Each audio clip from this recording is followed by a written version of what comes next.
Hey guys, welcome to part 2 of the books I read in 2023. Hope you enjoy. The next one I read was A Thousand Boy Kisses by Tilly Cole. This is another one that has been hyped up so much in my book group. I honestly am so easily influenced by other people, but I also liked the cover because it's really pretty and pastel, so that is maybe another reason why I decided to pick it up. But this book follows Rune and Poppy. Rune comes from Norway and he moves to Poppy's town next door, and they become friends as young children. Poppy's grandmother basically told her stories of how much her grandfather loved her, and that the most special thing that she treasures from her grandfather is when they would kiss. Poppy's grandmother basically gives Poppy a jar and tells her to fill it with 1,000 kisses from a boy, and there's like little paper hearts in there, and every time she gets a kiss from a boy she writes like the date and then who it was with and where, so that when she's older she can like look back and read every time she was kissed and remember how loved she felt. And I thought that was a really cute premise. It follows Poppy and Rune as they grow up. There's a romance with them pretty early on. They're trying to fill this jar and he kisses her all the time and it's really cute. There's some other things that happen. I won't go into it because it's spoilers, but the story develops quite drastically after that. You read on and things happen. I rated this one a 3. I thought it was nice at the start. It was really cute. I'd heard that it was a really sad book and I actually really like sad stories, and yeah, it is sad. I didn't cry though because, like, as I said, I only rated it a 3. I wasn't like super invested in the characters and their relationship kind of annoyed me when they got older. Like, they were just bickering all the time and Rune became a bit of a jerk. So I didn't love that. I just kind of lost interest. I was comparing it to John Green a lot because there's a particular book of his, which I won't say because it will spoil a big plot point of this one, that I was just comparing it to the entire time, and I like his a lot better. So that kind of is why it fell a bit short for me as well. If you read this, you'll probably know pretty early on which one I'm talking about. The next one was The First to Die at the End by Adam Silvera. So this one is a prequel to They Both Die at the End. Obviously, I can't possibly spoil it. The title says it right there. It is in fact true that both of the main characters die at the end. That is not a red herring or anything. It's actually just what happens. When I was reading this, I was actually going through it like, oh, maybe it won't, maybe it's a lie, but just so you know, like, it's actually not. So They Both Die at the End is a story in a world where there's a thing called Deathcast, and it basically can predict when you're going to die. It doesn't tell you how, but it will tell you the date. It doesn't tell you the time either. At midnight, at the start of every new day, all the people that are predicted to die that day get a phone call just to say, hey, just so you know you're going to die today, so like use it how you want. So they either can tie up things like their wills, or they can spend their last moments with family or friends, or whatever they want to do with it. It was kind of created with that in mind, that if you know when you're going to die, you can make the most of your last moments whichever way you wish. So the premise I think is pretty cool. This one is the prequel, and it's when Deathcast is first created and follows the first person to die at the end of the book. There's 2 main characters, and I will tell you one or both of them die at the end, as the title says. Both of the books are romances between 2 guys. I am obsessed with them. I don't know. I just find them really, really adorable. So this one follows Orion and Valentino, as it says at the top there. This one is really cute. I rated this a 5. I loved it so much. I was just as happy with it as I was with the first one. I thought it was a really, really good prequel. Really, really well done. I loved the characters. It was also really cool that some of the characters from the first one make an appearance in this one. There's 2 main characters, but you also get to know about the side characters as well, which I think is a cool thing. Each chapter is told from a certain person's perspective, and it'll tell you the name of the character that is talking. It'll sometimes just have really short chapters from like a side character just to get their thoughts on what's happening at that moment, which I think is really, really cool. So 5 out of 5, absolutely loved it. Next one I read is Fourth Wing by Rebecca Yarros. If you haven't heard of this, I swear you've been living under a rock. It's been hyped up all over the world, all over the internet. absolutely insane. Everyone has been talking about it, and the sequel Iron Flame just came out, which I'm actually reading right now, and I love it so much. I was also lucky enough to get the special edition with the dragons on the edges, which I think is the coolest thing ever. Like, I actually don't own any special editions of books. Well, I have one more now, but none with sprayed edges like this, which I think is just the prettiest thing ever. I can't believe I got this. It was really hard to get, but I got one and I'm so happy. The reason I love this so much, and I think lots of people love it, is it's a fantasy, but it's a really easy fantasy to follow. It doesn't just put you in the deep end with all this terminology and things that you don't understand. And B, I can see why people were comparing this to the series I'm about to mention. One of them was The Hunger Games, one was Harry Potter, and one was Divergent, and everyone was saying it's a mixture of all three, and I completely agree. This book follows Violet Sorrengail. She goes to a war college because they're in a war with some other people around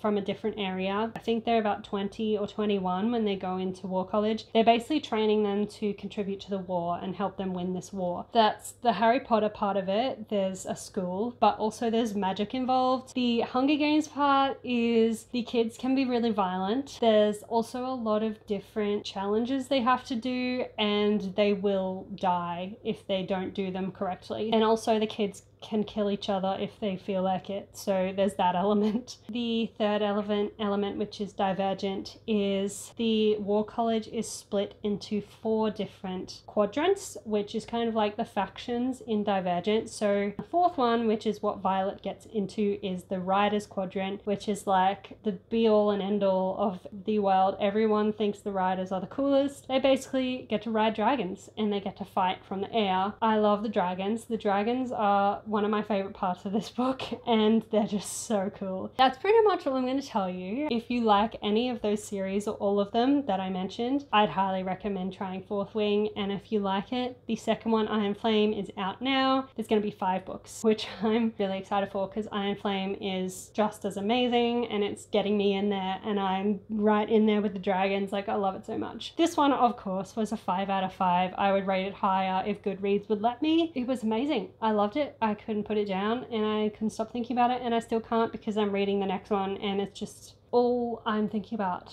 right now. Get your hands on this and read it. It's incredible. Next one was Ugly Love by Colleen Hoover. Another Colleen Hoover. Not surprised, are we? No, not really. So this one follows Tate and Miles are the main characters. Tate moves in with her brother, and Miles is the neighbor across the hall in the building. So that's how she meets him. It's basically like a friends with benefits type thing. Miles and Tate are very attracted to each other, but Miles is having some barriers with getting into a new relationship, and you find out why that is as the book progresses. But he basically says to Tate, I don't want to be in a relationship. I'm happy to just sleep with you. And Tate's like, okay. And that's pretty much the premise. The characters develop and you find out more about Miles' background as the book goes on. This one I rated a 3 just because Colleen's other books I love so much, and I didn't like this one as much. I thought that the friends with benefits thing was a bit like, the story just didn't interest me as much as her other ones have, and yeah, I've held her to such a high standard, so definitely not putting her on my blacklist or anything. This one just wasn't for me. The next one is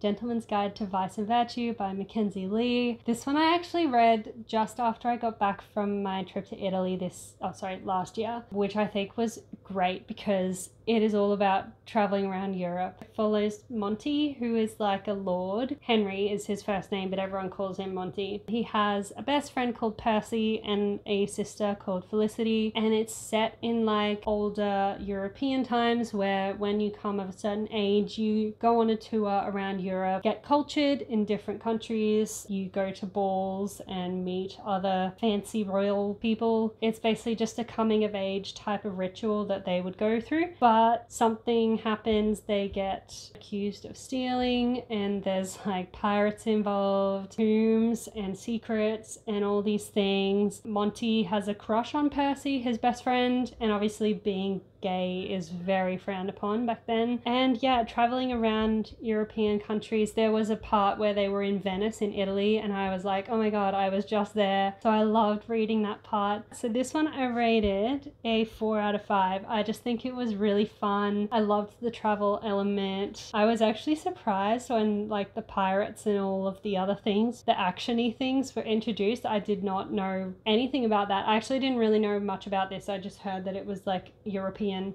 I'd recommend giving it a go if you like travel books, if you like action, and kind of reminded me of Indiana Jones in some aspects as well. This was fun. Next one was A Princess for Christmas by Jenny Holiday. So I've decided every year when it hits around November, I'm going to start reading Christmas books because it's just such a fun time. I love Christmas more than anything. Having my books match the festive season is just like the icing on top. This one follows Leo and Gabby. Leo is a young adult and Gabby is his little sister. Their parents are tragically killed, so Leo is basically looking after Gabby. He's her kind of surrogate father. He's a cab driver trying to do his best to provide for the family and the household. He meets this princess who is called Marie, and she comes from a kingdom called Eldovia. It's like, it kind of pokes fun at Hallmark Christmas movies. They always make jokes about like, oh, that sounds like a Hallmark Christmas movie kind of name and stuff like that. Marie gets in his cab one day. He finds out she's a princess. He tells her that they don't have parents anymore, so she invites them back to her palace for Christmas. Tells Leo that her kingdom does all these fun Christmas traditions like a ball, hot cocoa festival, ice skating, and all this stuff. They basically go to Eldovia, Leo and his sister Gabby, and they also have a friend that comes with them as well. It's really fun. I had a good time reading this and I enjoyed it being Christmas. It reminded me of a Hallmark Christmas movie, so I rated this a 3 out of 5. It was really cute. There's romance, there's Christmas, just a really fun time, and there's 2 sequels I believe that follow characters from the first one, so side characters become the main ones in the sequel, so I definitely want to try and read those in future Christmases. The next one is Inner Holidays by Christina Lauren. This was another Christmas book. This one's kind of like a Groundhog Day type scenario. The main character is Maylin. Every Christmas she and like family friends, so her parents have these really close friends from college, and those people have kids as well, so they're all like a really tight-knit like kind of a family, and they all go to this cabin for Christmas. It's this huge lovely wooden cabin, and they have all these traditions they do, like snowman competitions, making cookies and all these things, just like really fun Christmas things. At the end of their stay, so once Christmas is over, Maylin's family are driving back to the airport to get on the plane home, and they get in a car crash, and then Maylin wakes up on the plane on the way to the cabin again. So essentially that happens a few times, and she kind of has to figure out why it's happening and how to stop it from happening. Again, there's romance, there's Christmas. It's like really heartwarming. There's a lot of character development, which I loved as well. This one I rated a 3 out of 5. I think I was comparing it to the princess book that I'd just read, and I didn't like it quite as much, but it was still decent. So yeah, 3 out of 5 for that one. Really cute. And the final one that I read for 2023 was this illustrated edition of Disney's Beauty and the Beast. I think my mother-in-law just found this for me one day in the store and like got it for me because I love Beauty and the Beast. It's probably one of my favorite classic Disney movies because Belle is a bookworm just like me. I think that's probably why. And I just had it on my shelf. I hadn't picked it up yet, but I honestly just wanted to get one more book into my count for the year, and I was like, this one will be easy, so I read this one. It's basically just the movie, but in book form, illustrated. Like, there's beautiful illustrations, they look just like the movie, and yeah, it's really, really cute. I had a good time reading it. It was very nostalgic. I rated this a 4. Like, I know it's a kid's book, but the illustrations are lovely, followed the movie exactly, and I just had a nice time reading it and revisiting my childhood. So yay for Disney. Thank you so much for watching, everyone. That was all my books from last year. As I said, 19 books. I'm super stoked with myself that I could read that many. That's more than I've read ever. So I'm really, really happy with that result. I've set my goal for this year at 20. So I know it's stretching myself that little bit further, but I think even if I hit 18 or 19, I'll be really stoked with that as well. I think just remember, if you're looking at other people around you and how many they're reading and you're just like, wow, I'm so slow, like that is me all the time. But if you just remember that you are still reading is a really, really good thing to do. Like, it broadens your mind, it works your imagination, makes you cultured, you learn about history. It's like a really, really fun hobby, and I think just reading anything at all is great. If you're reading, keep going. Doesn't matter how many, just read. It's great fun. So thanks for watching, and I'll see you next time. Bye.